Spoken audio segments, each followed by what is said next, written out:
Guess what? I'm back. So I took some days off because I just needed some time to just take in the fact that it was almost a milestone in my birthday. And then I took a couple days. Well, I took a day after my birthday to kind of just, soak it in. But I turned 40. I turned 40 on Sunday and I'm so excited about it. So, nonetheless, you know what time it is. Red lipstick chat. So, here's the thing.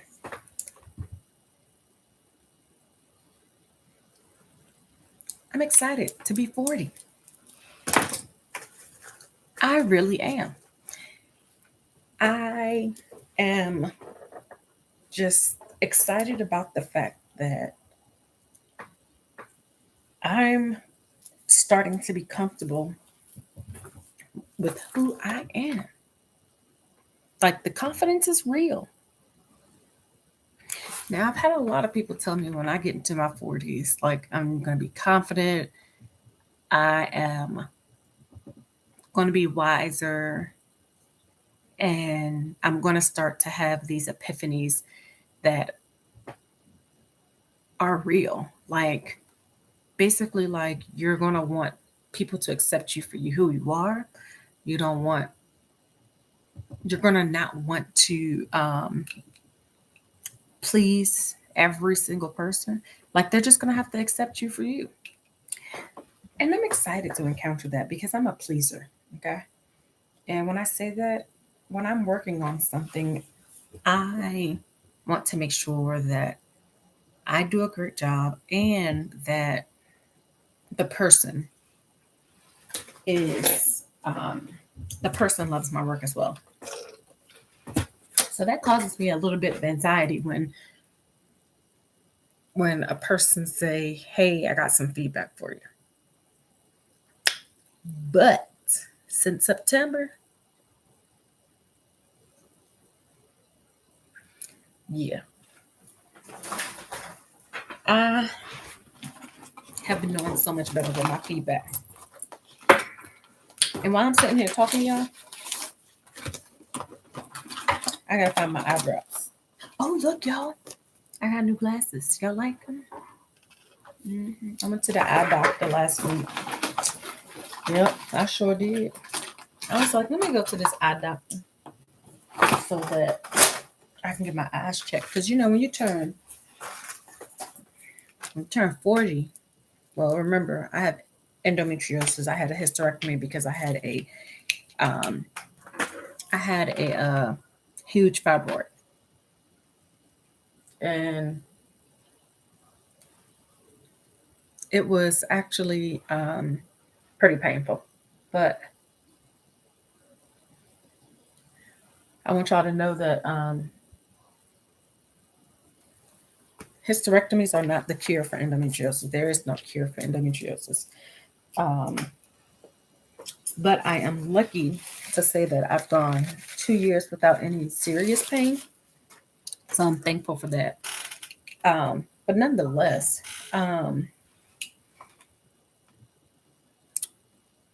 life is good. Life is really good. Um, this Saturday, I'm having a birthday party at a local hotel, celebrating with three of my other friends. All four of us have October birthdays, starting from the 1st of October all the way to the end of the month. And it's exciting. What's really exciting is one of my friends is pregnant, like real pregnant, like due any day now. I'm pregnant.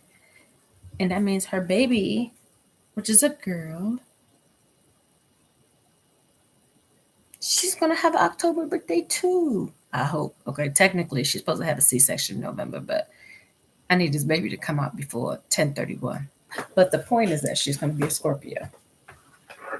But anyway, um, life is good. I am so thankful for all the people in my village who have been just so supportive. And you know what? A lot of people have reached out to me and said, Bonnie, you are such an inspiration. People I don't even know that have been reaching out to me. And I want you all to know that my thoughts and my ideas are to tell you my story. Because if I don't, somebody else will tell that story. Now, I will say that one of my first bouts of depression was when I was in college. Um, I had a boyfriend who was verbally abusive, and those can be the worst kind. Um, it was really bad. My mom helped me get out of that, and then my husband as well. Well, he and I um, were taking a break from our relationship, and then I stepped into another relationship, and this boyfriend turned out to just be verbally abusive. So that was my first bout of depression. Yeah, that 40 kicking in. I'm tired. Um, my second bout of depression was when my son was 14. My oldest son was 14 months old, and um, he's 12 now. So yeah, so I didn't know. Why does my neighbor want to cut the grass like right now? Right now. Anywho, um, I waited 14 months because I felt like if I went to go see somebody, I was crazy. Like people would look at me like I'm crazy. As a black woman, we tend to be like that because we're built to be these strong, black, independent women, and we can get through anything. And we got to be strong for everybody, so we can't show people our weakness. But I went in. I did. And initially, my husband didn't believe in what I was feeling, even though I was crying all the time. It was pretty bad. But now he's, after he and I, well, after he went to counseling with me, he realized that was real. That was real, real. I wasn't getting any sleep because my oldest had some issues with not breathing in his sleep, so some sleep apnea. He had some reflux. He had some asthma. It was terrible. I probably didn't sleep well for 3 years because he didn't sleep well. Um, my second pregnancy, I lost that in 2013, I believe. I lost it right after my birthday. And so that was hard. Um, and then dill pickle. That's Dylan. Dylan is my little dill pickle. Y'all, did y'all see I got my braces off? Sorry, ADHD. Um, Dylan, I made this commitment that once Dylan turned 6 weeks, that I was just gonna go into the office. Like I'm going back to work because otherwise I'll sit there and just be in this funk. Like sit at home. I went back to work after 6 weeks, and my husband stayed home for 2 weeks with Dylan until he got all of his shots. And that was probably one of the best things I've ever done. I breastfed him for 15 months. I sure did. Breastfeeding has a ton of benefits for both mom and baby. But like I said, if you need some tips, let me know. I got you. What to eat, what supplements to take. I got you. So it's 40. I'm more than a month um, in from being released from major anxiety and major depression.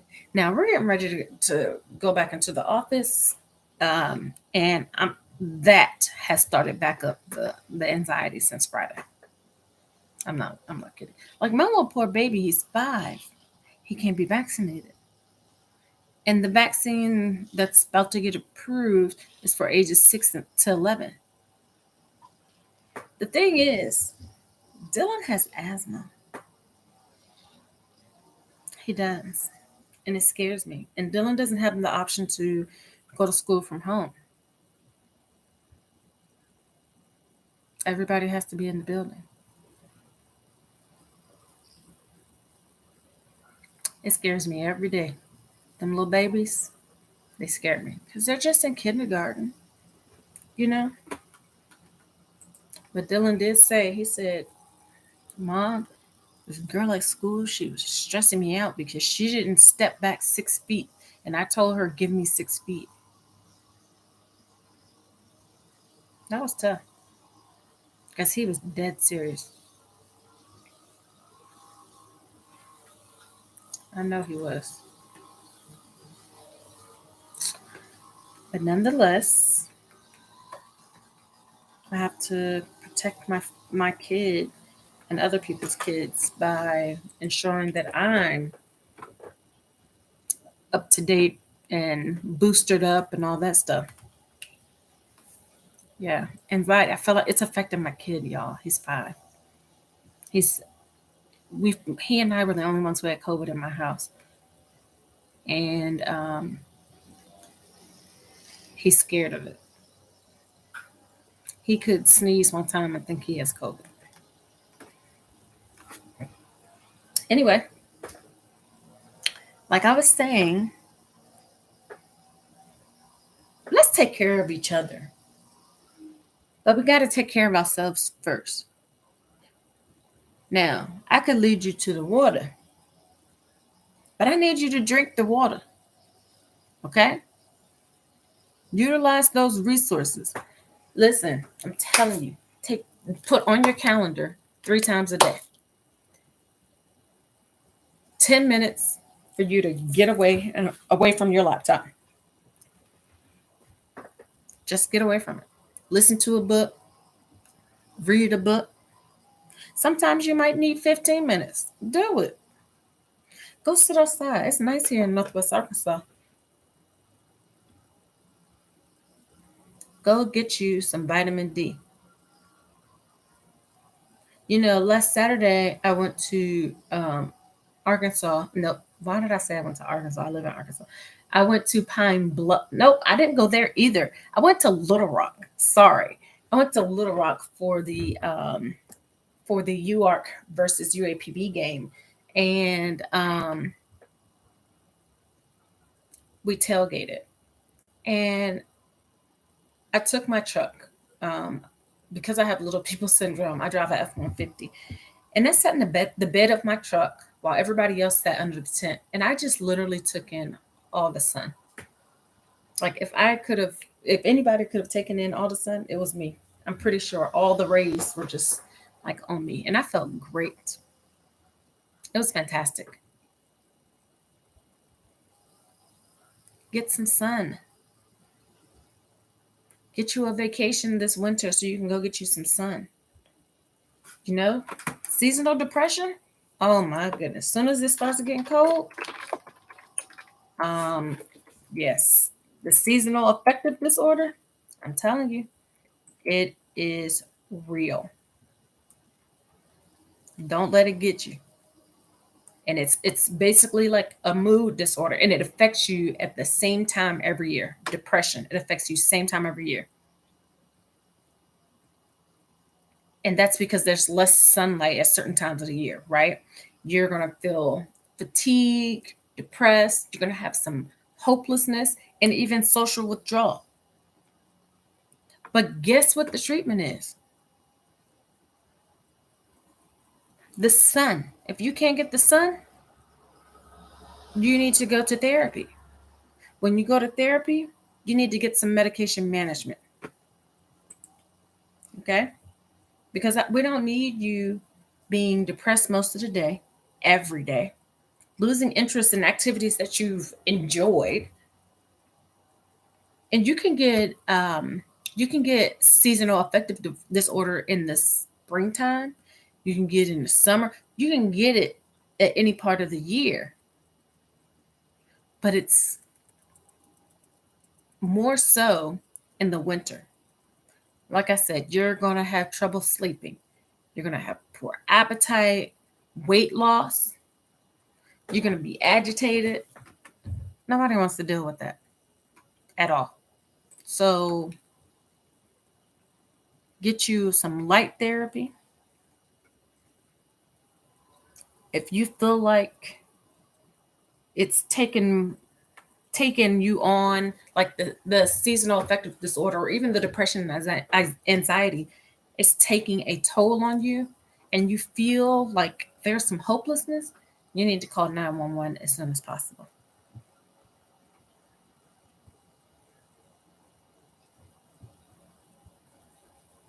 I think that's a fair statement to say. So take care of yourselves. Get the help that you need, whether it's the sun, whether it's therapy, whether it's light therapy. Keep a journal. Write down those mood changes that you're having, because then when you go to therapy, they'll say, well, what are some of the things, or what type of emotions have you started to encounter? Because it's more than winter blues. These symptoms can be distressing and overwhelming, and they're going to interfere with your daily functioning. Okay? It can be you could get seasonal affective disorder at any age. So remember, you could do vitamin D therapy with the sun. You can do light therapy. I do have a light at my desk, but I prefer to just go step outside. You can go to therapy. You can do medication management with some type of antidepressant medication.